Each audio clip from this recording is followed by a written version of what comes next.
All right, we're finally at the last video for R.2, which is dividing fractions. Now, dividing fractions is really the same as multiplying, but the first thing you have to do is take the reciprocal of the second fraction first. So the first thing I want to talk about is, what does it mean to take a reciprocal? Well, a reciprocal is the multiplicative inverse, meaning that the reciprocal of A is 1 over A, because when you multiply them together, it'll come out as 1. So for example, it's easier to see with numbers than with letters. So if A was 3, the reciprocal of 3 is a third. 3 times a third is 3 over 1 times 1 over 3, so 3 over 3, which is 1. So when you multiply reciprocals together, they make 1. Really what it is just flipping. So if I had the reciprocal of 7/11ths, it would be 11/7ths, right? That's the easiest way to describe it. The reciprocal of 2/5 or negative 2/5 is negative 5/2. So again, it wouldn't matter where I put that negative. So even if I thought of this as negative 2 over 5 and I'd want to flip it and make it 5 over negative 2, I can just write the negative sign out front. If I had negative 6 is the same as negative 6 over 1. So if I took the reciprocal of 6 over 1, I'd get a sixth. And again, I would just make it negative. And the reciprocal of 0 would be 1 over 0, which is undefined. So there is no reciprocal of 0. In other words, you can't divide by 0. All right, so dividing fractions, same as multiplying, but you have to take that reciprocal of the second fraction first. So example number 1, we have 5/2 divided by 3/5. So 5/2, I'm going to take the reciprocal of the second fraction. So I'm going to get 5/3, and something that I didn't write there, but is actually that you change it to multiplication. So by taking the reciprocal, you're changing the operation to a multiplication instead of a division. And then this one, I know that I can't simplify anything first, so I'm going to go 5 times 5 is 25 over 2 times 3 is 6, and I'm calling it done. So for this one, I've got 3/4, and I'm timesing it by 5/12. This time I can see that there are things I could simplify first, so whether you do it in this format, whether you multiply and then simplify, kind of up to you. I'm going to go 3/4 times 5 over 3 times 4. So I've got that 3 divided by 3 is 1. So I would be left with 1 times 5 is 5 over 4 times 1 times 4, which is 16, and that's good. This one, same thing. This would be negative 9 over 14. I like to put the negative on the top, multiplied by 17/3. Now for this one, maybe you're getting lazy. You're like 7 goes into itself once and into 14 twice.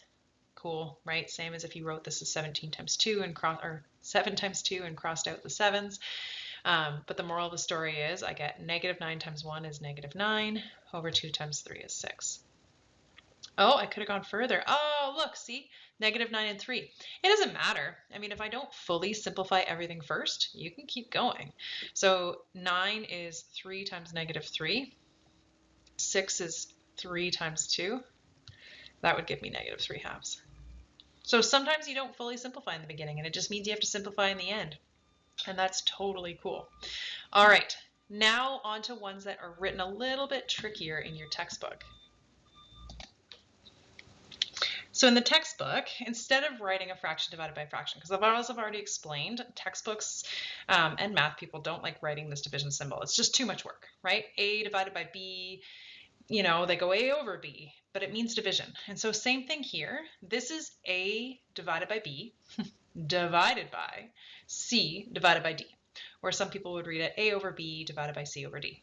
So what I recommend is, if you don't like looking at it like this, what I would recommend is simply starting with, this is negative 2/3 divided by negative 5/9. Make it into something that you're comfortable seeing.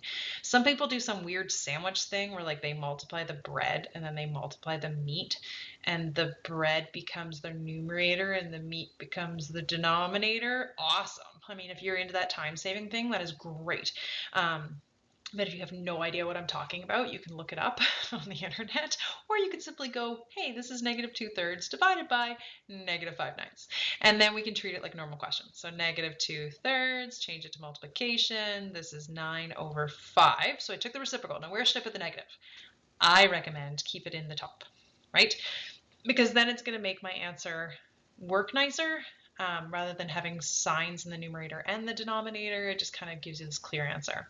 And so again, you can multiply before you simplify, or you can simplify first, totally up to you. I'm going to multiply across, so I get -2 times -9 is +18, over 5 times 3 is 15, and then I would simplify. So what goes into them both? 3 times 6 over 3 times 5, and then I end up with 6/5. Sweet. Well, what about this guy?